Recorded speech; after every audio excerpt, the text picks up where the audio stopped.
That smell, which is super common on rural properties, is sulfur. It's probably caused by hydrogen sulfide.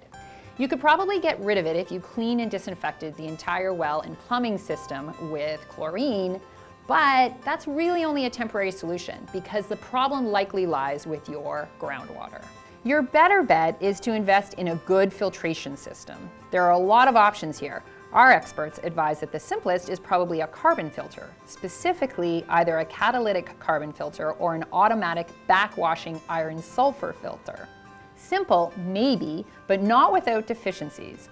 While this filter is great at removing contaminants and reducing tastes and odors, it's also good at trapping organics, which means your filter can become a breeding ground for bacteria. So you'll want to pair a carbon filter with a UV filter.